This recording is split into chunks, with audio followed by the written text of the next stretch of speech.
அனைவருக்கும் வணக்கம். எதிர்நீச்சல் தொடர்கிறது சீரியலில் இன்றைக்கி எபிசோடில் என்ன நடக்குதுன்னு தான் இந்த வீடியோவில் பார்க்க போகிறோம்.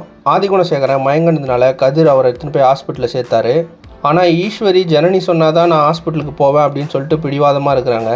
ஜனனியும் ஈஸ்வரி கிட்டே நீங்கள் ஹாஸ்பிட்டலுக்கு போய் பாருங்கன்னு அவங்களும் சொல்ல மாட்டுறாங்க. அதனால் நந்தினி ரேணுகாலாம் போய் ஜனனி கிட்டே பேசுகிறாங்க.